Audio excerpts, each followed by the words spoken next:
MGR TV cinema நேயர்களுக்கு வணக்கம். இன்னைக்கு நம்மளுடைய நிகழ்ச்சியில ஒரு குட்டி சைல்ட் ஆர்டிஸ்ட் தான் நம்ம மீட் பண்ண இருக்கோம். எஸ், டான்ல இருந்து இப்ப சமீபத்துல வெளியான மதராசி திரைப்படம் வரைக்கும் சிவகார்த்திகேயன் சார்னுடைய சின்ன வயசு கதாபாத்திரத்துல நடிச்ச அக்ஷய் கிருஷ்ணா அவர்கள் தான் இன்னைக்கு நம்ம நிகழ்ச்சியில இணைஞ்சிருக்காங்க. வாங்க நிகழ்ச்சிக்குள்ள போலாம். வணக்கம், வெல்கம் டு தி ஷோ. உங்களுடைய இந்த திரை பயணம் இப்ப இருக்குல்ல, அதுக்கெல்லாம் முன்னாடி you started with your modelling journey. So அதுல எப்படி இன்ட்ரெஸ்ட் வந்தது அண்ட் அதுக்கு பேரண்ட்ஸ் எதுவுமே அப்போஸ் பண்ணலையா? ஒரு சில விஷயம்லாம் வாழ்க்கைக்குள்ள எப்படி வரும்னு தெரியாது, எப்படி போகும் தெரியாது, அந்த மாதிரி தான் இருந்துச்சு. மாடலிங் எப்படி இன்ட்ரெஸ்ட் வந்துச்சு எனக்கு தெரியல. அது வந்துச்சு, சரி பண்ணலாம் அப்படின்ற மாதிரி இன்ட்ரெஸ்ட் வந்துச்சு. நானும் போய் சொல்லிட்டேன் அம்மா கிட்ட, ஓகேம்மா அந்த மாதிரி பண்ணலாமா அப்படின்னு போய் கேட்டேன். ஒரு 2 செகண்ட் இப்படி பார்த்தாங்க. அம்மா தூண்டு இருந்துகிட்டு இந்த வயசுல என்னென்ன பேச்சு பேசுவாரு, சரி ஓகே பண்ணலாம், சும்மா ஒரு ட்ரை அப்படி போடுவோம் அப்படின்னு சொல்லி சூப்பர் நல்லா வந்துச்சு. அதுக்கப்புறம் மாடலிங் கிளாஸஸ் அட்டெண்ட் பண்ணிருந்தேன், கோர்ஸ் மாதிரி இருக்கும் மாடலிங்க்கு. சோ அப்போ வந்து லைட்டா ஆக்டிங் சொல்லிட்டு இருந்தாங்க. அப்போ எனக்கு ஆக்டிங் மேல இன்ட்ரெஸ்ட் இருந்துச்சு. சூப்பர். சோ மாடலிங் டைம்ஸ்ல ஏன் நம்ம இந்த ஆக்டிங் பண்ண கூடாது அப்படின்ற மாதிரி ஐடியா வந்து தான் ஆடிஷன் அட்டெண்ட் பண்ணி அப்புறமா தான் எடுத்து வந்தேன். ஓகே. அண்ட் ஹர்ஷத் ஜி அப்படின்ற ஒரு மேக்கப் ஆர்டிஸ்ட் வந்து உங்களுக்கு ரொம்ப அழகான ஒரு முருகன் அந்த மேக்கப் போட்டிருப்பாங்க.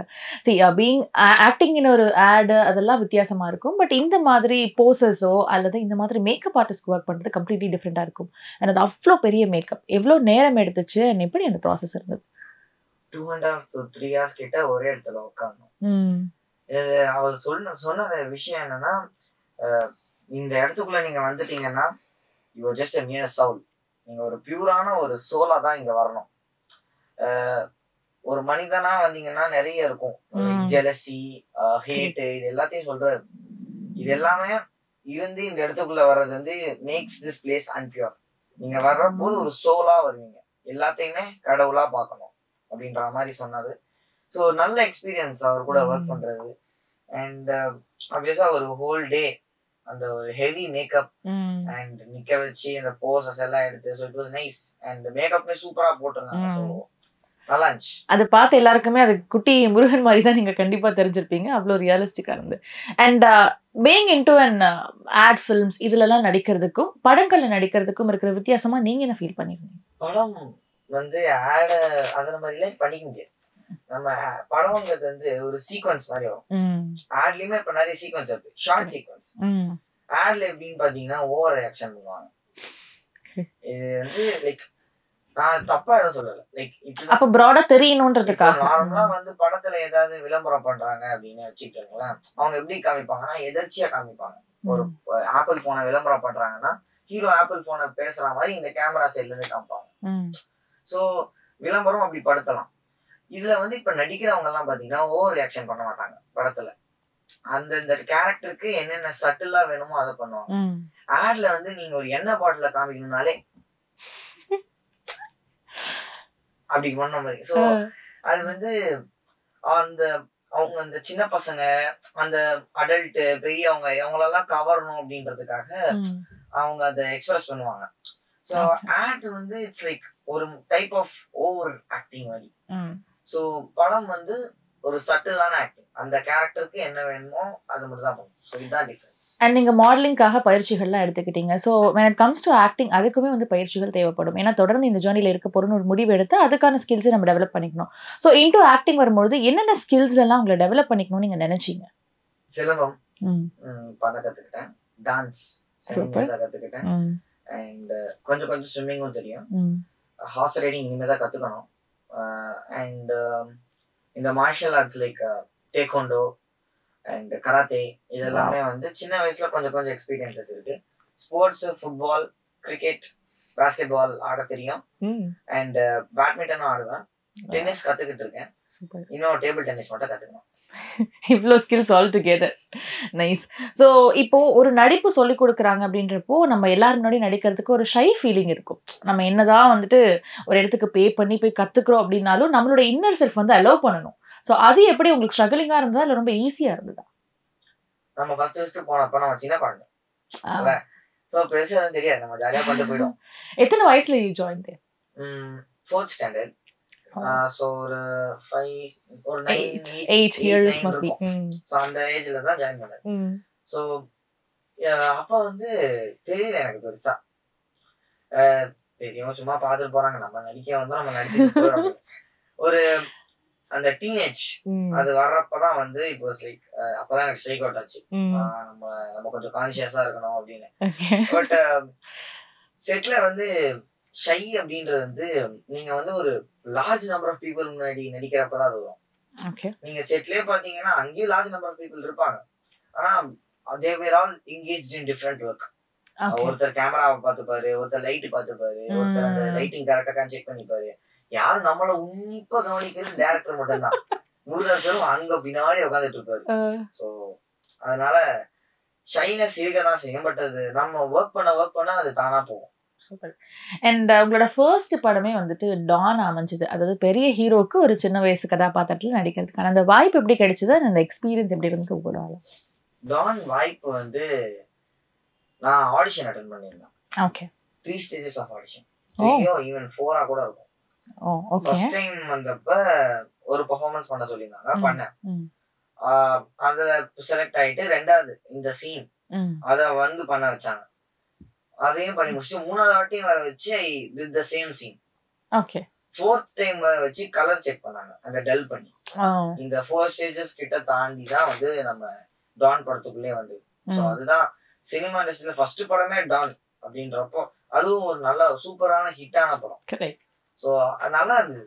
அதுல நடிச்சதுனாலதான் அடுத்தடுத்து வாய்ப்புகள் வந்து மதராசியுமே கிடைச்சது. அதனால அந்த படத்தை பொறுத்த வரைக்கும் சிபி சக்கரவர்த்தி, அண்ட் மதராசி பொறுத்த வரைக்கும் ஏஆர் முருகதாசர், அண்ட் 2 பேருமே வந்துட்டு சிவகார்த்திகேயனுடைய சின்ன வயசு கேரக்டருக்கு தான் உங்களை தயார் பண்ணிருப்பாங்க. சோ 2 பேருடைய ட்ரைனிங் மெத்தட்ஸ் எப்படி இருந்தது, என்ன நல்லா கத்துக்கிட்டீங்க? சிபி சக்கரவர்த்தி சார் பொறுத்த வரைக்கும் அந்த படத்துல வந்து நிறைய சைல்ட் ஆர்டிஸ்ட் இருந்தாங்க. ஓகே. 3 or 4 அவர் சாரோட சின்ன வயசு பண்ணுவாங்க. சோ ஸ்டேஜஸ் அதுல வந்து it was like importance of my character கொஞ்சம் பிரிட்டி லோ. கொஞ்சம் சொல்ல முடியாது, லைக் ரொம்ப கம்மியா இருக்கு. பட் இதுல முருகதாஸ் சார் வந்து கம்ப்ளீட்டா ஃபோக்கஸ் பண்ணி காமிச்சிருந்தாரு. இந்த படத்திலேயே சைல்ட் ஆர்டிஸ்ட் அப்படின்னா அந்த போஸ்ட் கிரெடிட் சீன்ல எல்லாம் பார்த்தா hero sir, hero SK childhood role அப்படின்னு போட்டுருக்காங்க.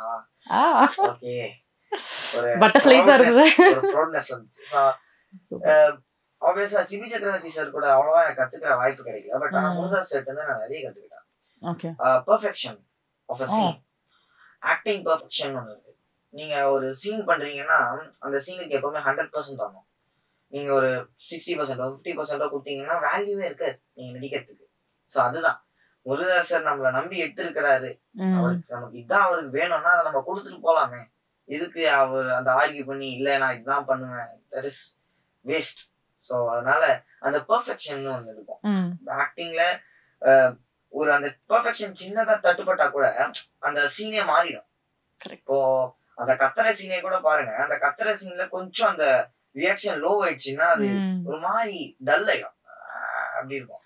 அந்த வெறியோட கத்துனாதான் அந்த இடத்துல நல்லா இருக்கும். சோ அந்த மாதிரி அந்த பெர்ஃபெக்ஷனை நல்லா பாப்பாரு. சோ அதனாலதான் அவர் அங்க டாப்ல இருக்காரு. I was about to ask that அந்த சீனை பத்தி.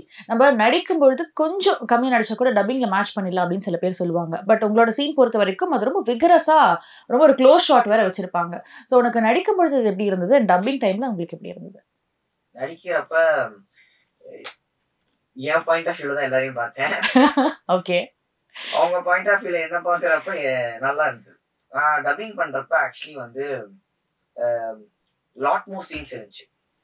ஒரு 7 to 8 to even 10 minutes கிட்ட ஸ்கிரீன் டைம் இருந்துச்சு. நிறைய கட் பண்ணாங்க. அந்த ஃபைட் சீனே வாஸ் லைக் 2 to 3 minutes நிறைய இருந்துச்சு. அதெல்லாமே கட் பண்ணாங்க. சோ அது கொஞ்சம் அதை நம்ம எதுவும் சொல்ல முடியாது. ஏன்னா பெரிய ஆக்டர்ஸ் எல்லாரையுமே வந்து less than a second, less than 2 seconds அந்த மாதிரி எல்லாம் காமிச்சிருக்காங்க. நமக்கு முருகதாஸ் சார் அவ்வளவு பெரிய டைரக்டர், அவ்வளவு பெரிய படத்துல நமக்கு 2 minutes டைம் தராதனால அது it's a big thing. So அதனால வந்த வரைக்கும் கரெக்ட்டா காமிச்சிருக்காங்க. சோ அதனால அண்ட் ஏஆர் முருகதாஸ் சார் பொறுத்த வரைக்கும் வெளியில வந்து ரொம்ப சிரிச்சிட்டு ஒரு காம் அண்ட் கம்போஸ்ட் பர்சனா தெரியுறாரு. செட்ல அவர் எப்படி உங்ககிட்ட எப்பயாவது மூஞ்சி காட்டியிருக்காரா?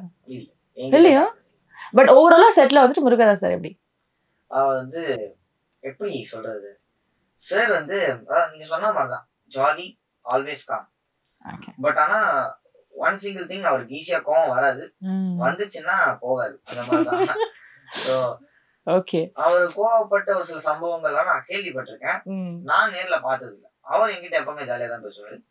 ஒரு சில வாட்டி சிரிப்பு கலந்த கோவம் சாருக்கு வரும். நான் வந்து அப்படியே எஸ்கேப் ஆயிடுவேன். சரி நம்ம எதுவும் வாங்கக்கூடாது அப்படின்னு. அதான் நீங்க ஒரு இடத்துல சொல்லியிருந்தீங்க இந்த மாதிரி ஒரு ஷார்ட்டுக்கு வந்துட்டு அவர் கட் சொன்ன மாதிரி எனக்கு கேட்டுச்சு. அதை நிறைய வாட்டி ரிப்பீட் பண்ணியிருந்தேன். அப்ப கூட வந்துட்டு அவர் ரொம்ப கூலா தான் அதை ஹேண்டில் பண்ணாரா? இல்ல அது என்ன ஆச்சுன்னா அந்த சீன் வந்து அவர் ரொம்ப ஆர்வமாய் கண்டினியூ விட்டாரு.